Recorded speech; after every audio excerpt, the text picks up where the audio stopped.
tip 3 for live online lessons, can't speak there, is to vary your methods of getting feedback and to get in there early. One of the hardest things for COVID, both in and out of the classroom, I found, is getting feedback. Normally I'm in there, I'm wandering around, I'm seeing what they're doing. In a classroom, I'm cold calling them, I'm getting them to hold up their mini whiteboards, etc. You want to keep as much of that as you can in your online lessons, try and keep that familiarity, and also so you can check for understanding and so you can see how your students are doing. You need to start doing it straight away at the start of the lesson. In Doug Lemov's book, they did a kind of study with teachers, and they found that if they were doing a training session and they asked teachers to contribute something about 15 minutes into the lesson, they didn't get many teachers kind of wanting to get involved. But if they did it within 2 or 3 minutes at the start of the lesson, teachers were much happier to get involved, and the students the same. If you set the precedent within the first 5 minutes, you will be picking on them, you'll be asking questions, they will be doing stuff. They're going to be much happier to do that than if they have a nice easy 15 minutes where you just talk at them and then you're asking them to contribute. So there's lots of different methods of getting feedback, and there's 4 main ones that I'd like to talk about. And they are, when I can make the slide turn over because I'm still not great on Loom. Here we go. I've got mini whiteboards. I found them absolutely so wonderfully useful, both in lessons at school and also actually when you're at home. If they don't have a mini whiteboard, they can just use scrap paper, or even if you just write on line paper, if you hold it up close enough to the camera, you can see it. So I asked the students to write their answers on a mini whiteboard and then hold it up to the camera, so I can't see them anymore. I can just see their mini whiteboard.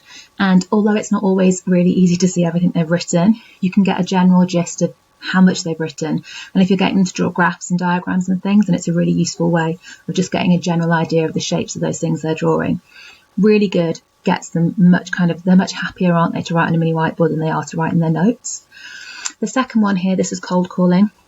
We cold call in lessons all the time. We do directed questioning.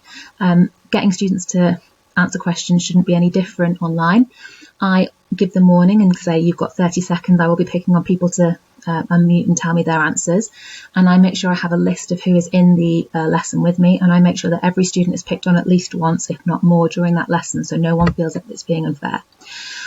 Sometimes I do actually say, if you're brave enough, unmute and let me know the answer for those kind of really difficult questions or the stretching questions.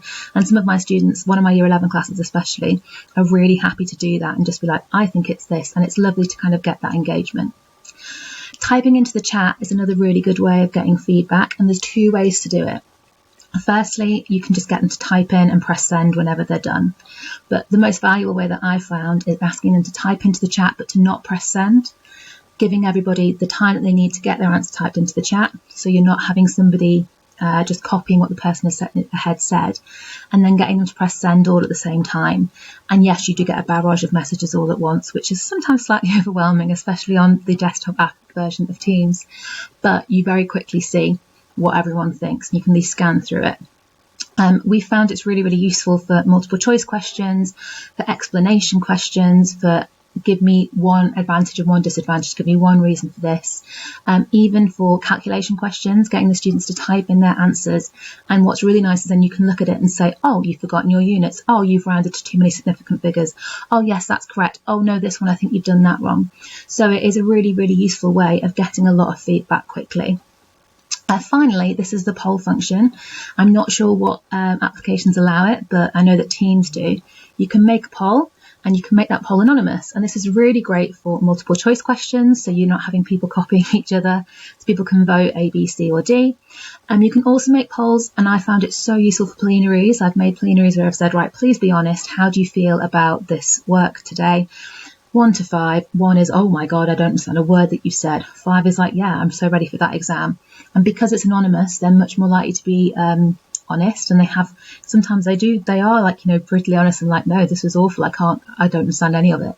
So it's a really nice function if you do have that. So lots of different ways to get feedback, just like there is in the lesson.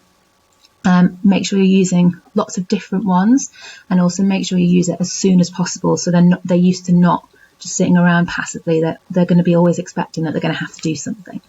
Hope that was useful.